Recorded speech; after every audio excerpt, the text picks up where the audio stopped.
Приветствую, друзья! Сегодня по многим просьбам рассмотрим один из самых популярных минивенов. Это Volkswagen Caddy, а именно его третье поколение. Всего было три типа кузовов. Это грузовой Кастен, пассажирская комби и пассажирская повышенной комфортабельности Life с возможностью установки третьего ряда сидений. Задняя дверь была монодверь и с открытием дверей вверх и с двумя створками, так называемая распашонка. Из своей практики скажу, что цельная дверь она хуже и более неудобная, когда ее особенно нужно открыть в тесном месте. К различиям кузовов еще стоит добавить, что были удлиненные версии с названием Maxi. У них длина была увеличена на 38 сантиметров. На самом деле кузов у Caddy, по моему мнению, это самый слабый элемент. Лакокрасочное покрытие требует постоянного наблюдения и ухода, так как в случае его повреждения места быстро покрываются ржавчиной, хотя кузов частично оцинкован и обработка сварных швов сделана неплохо. Привод большинства передний, но также были и полноприводные версии с системой 4Motion. Коробки передач 5 и 6 ступенчатые. Я бы рекомендовал, конечно, покупать только шестиступенчатую, потому что пятиступенчатые короткие передачи и ехать со скоростью больше 110 неприятно из-за высоких оборотов. Грузоподъемность у Caddy составляет 750 кг, но на практике можно около тонны перевозить. Правда, тогда задняя часть ложится на отбойники, и никакой амортизации уже не остается, естественно. О салоне скажу сразу, он хороший, хотя и выглядит просто. Пластик и ткань в целом ничего особенного, но в то же время все управление сделано удобно. Пластик не скрипит, детали подогнаны плотно, сиденья более-менее удобные, хотя они в этом классе во всех примерно автомобилях одинаковые. Приборная панель имеет все необходимое, кроме самых дешевых версий, где даже указателя температуры охлаждающей жидкости не было. Имеется бортовой компьютер и как дополнительная опция устанавливался круиз-контроль. Руль регулируется по высоте и по вылету. Шумоизоляция салона плохая, хуже, чем у партнера и Opel Combo. Нужно дорабатывать. Рулевое управление сделано хорошо, и оно довольно четко отрабатывает, что порой забываешь, что у тебя не совсем легковой автомобиль. Особенностью Caddy является задняя подвеска, она здесь рессорная. Я лично считаю это огромным плюсом по сравнению с торсионами или пружинами, потому что она меньше всего боится перегрузов и требует меньше всего затрат на обслуживание. В этом есть и минус. При незагруженном автомобиле задняя часть едет жестковато и на кочках сильно подпрыгивает. На всех версиях штатно установлена система ABS. Двигателей на Caddy ставилось очень много. Мы рассмотрим самые основные, которые чаще всего можно встретить на наших рынках. Это два бензиновых 1.4, 1.6 и 4 дизельных двигателя 1.6, 1.9 и 2.0. 1.4 имеет 16 клапанов с гидрокомпенсаторами. В ГБЦ установлены два распредвала, которые связаны между собой зубчатым ремнем. Привод ГРМ ременной, блок двигателя алюминиевый, гильзованный. На каждый цилиндр установлена отдельная катушка. Слабое место — это отделитель масляных паров.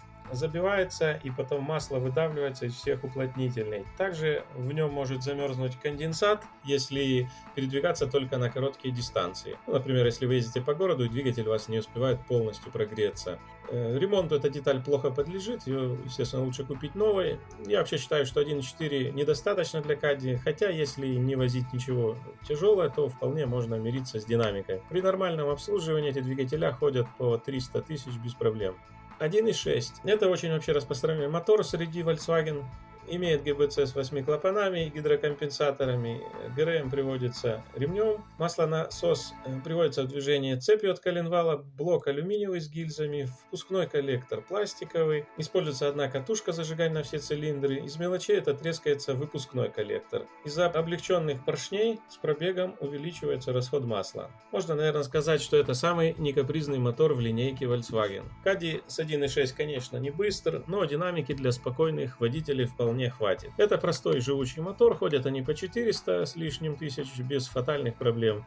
1.9 TDI турбодизель с насос-форсунками. Это самый любимый и очень распространенный двигатель среди Volkswagen 2000-2010 годов, который устанавливали на многие модели. У него 4 цилиндра, 8 клапанов. Здесь чугунный блок, привод ГРМ ременной, один распредвал приводит в действие клапана и насос-форсунки. Также установлены гидрокомпенсаторы. Форсунки имеют большой ресурс, и на каждом коромысле установленный болт для регулировки давления. Этим винтом можно компенсировать износ и регулировать давление впрыска. С этим двигателем получается очень хороший компромисс между динамикой, надежностью и расходом топлива. Как по мне, так это самый лучший двигатель из всех, которые устанавливались на Кади. Но недостатки у него, конечно же, есть. Это двухмассовый маховик, сажевый фильтр, который забивается, теряется динамика, нужно его вырезать физически и изменять прошивки. Это все в совокупности стоит недешево. Посадочные места форсунок со временем получают эллиптическую выработку, и топливо с газами попадает в картер. Это все начинается после 300 тысяч пробега, как правило. Хотя эту проблему научились неплохо решать, так что проблема вроде бы есть, но она решаемая. Средний ресурс этих моторов до серьезных ремонтов 600 тысяч, они проезжают легко. 2.0 SDI. Атмосферный дизель для неспешных людей, которые хотят сэкономить. Он имеет аналогичную конструкцию теми же болезнями насос-форсунок, их посадочными местами. Различия составляют навесные части. Отсутствует турбина, нету сажевого фильтра и нету двухмассового маховика. По сравнению с 1.9 имеет намного хуже динамику. Расход топлива у него примерно около 6 литров. Хоть это атмосферный мотор, и казалось, ресурс должен быть значительно выше, чем у турбированных 1.9, но он примерно сопоставим, потому что из-за плохой приемистости приходится двигатель чаще раскручивать, и он чаще работает на более высоких оборотах. 2.0 TDI имеет 8 клапанов с гидрокомпенсаторами, которые вместе с насос-форсунками приводятся одним распредвалом. Привод ГРМ ременной, блок двигателя чугунный, насос-форсунки здесь уже пьезоэлектрические, с теми же болезнями, что и на 1.9.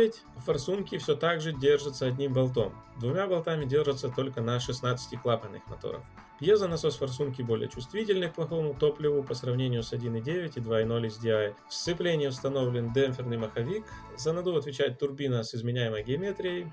С этим мотором Кади довольно шустрый, но обслуживание его будет самое дорогое семейство моторов с насос-форсунками. Новые дизельные двигатели с системой впрыска Common Rail пришли на замену устаревшим насос-форсункам. Это 1.6 и 2.0 TDI. Это двигатели очень похожи конструктивно, если не сказать, что они вообще одинаковые. Отличие только в объеме и системе впрыска. Привод ГРМ ременной, в головке установлены 16 клапанов с гидрокомпенсаторами и 2 распредвала, которые между собой связаны шестернями. Блоки на обоих моторах чугунные. Система впрыска Common Rail на 1.6 пьезофорсунки, на 2.0 встречаются двух типов: электромагнитные и пьезо. Системы впрыска Bosch и Siemens. Оба двигателя очень ресурсные, до 400 тысяч ходят без серьезных проблем, если не экономить на масле и на топливе. Плюсом этих моторов есть то, что у них же нет проблем с посадочными местами форсунок, и они более тихие и экономичные. Но требуют больше внимания, и стоимость их обслуживания будет дороже двигателей с насос-форсунками. В общем, Кади сделан хорошо, имеет высокую надежность и ликвидность, но стоимость его покупки и обслуживания самая высокая среди конкурентов, таких как Renault, Peugeot, Citroën, Ford и Fiat. Благодарю вас за просмотр, надеюсь, кому-то эта информация была полезна, желаю всем удачи!